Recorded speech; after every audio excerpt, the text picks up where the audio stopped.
লিভারের ভেতরে প্রেগন্যান্সি? হ্যাঁ, ঠিকই শুনেছেন। গর্ভের বদলে লিভারের মধ্যে ধীরে ধীরে বড় হচ্ছে পেটের সন্তান। রিসেন্টলি ইউপির এই ঘটনাটি খুব ভাইরাল হয়েছে। আচ্ছা, বুঝিয়ে বলি।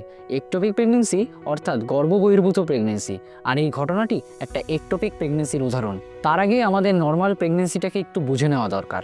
শুক্রাণু ও ডিম্বাণুর মিলনকে বলা হয় নিষেক বা ফার্টিলাইজেশন, যার থেকে ধীরে ধীরে সৃষ্টি হয় ভ্রূণের।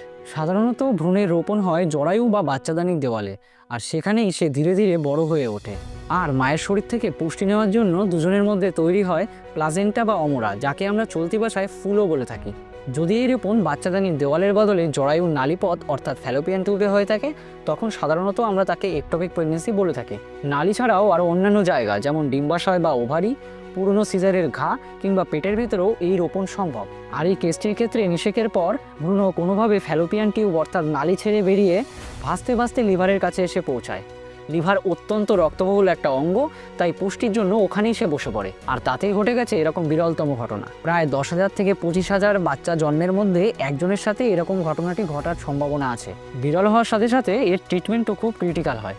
50 থেকে 80% ক্ষেত্রে মায়েরা মারাও যেতে পারেন। এবার আসি, একটোপিক প্রেগন্যান্সি কাদের হওয়ার সম্ভাবনা সব থেকে বেশি। চলুন তাহলে রিস্ক ফ্যাক্টরগুলো জেনে নিই।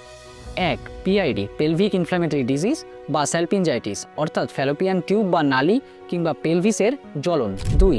যাদের পূর্বে একটোপিক প্রেগন্যান্সি হওয়ার ইতিহাস আছে কিংবা যাদের টিউবাল সার্জারি অর্থাৎ নালীর অপারেশন হয়েছে। 3. সার্ভিসাইটিস অর্থাৎ সার্ভিক্সের ইনফ্লামেশন বা জ্বলন। 4. একাধিক যৌনসঙ্গী। 5. অত্যাধিক সিগারেট খাওয়া। 6. পূর্বে সিজারিয়ান ডেলিভারির ইতিহাস থাকলে। 7. বন্ধ্যাত্ব ও ওএআরটি অর্থাৎ অ্যাসিস্টেড রিপ্রোডাক্টিভ টেকনিক্স যেমন আইভিএফ হয়ে থাকলে। সর্বশেষ গর্ভনিরোধক ব্যর্থতা অর্থাৎ কন্ট্রাসেপটিভ ফেলিওর। এরকম স্বাস্থ্য সম্বন্ধে আরও ইনফরমেশন পেতে ফলো করুন আমার পেজটিকে।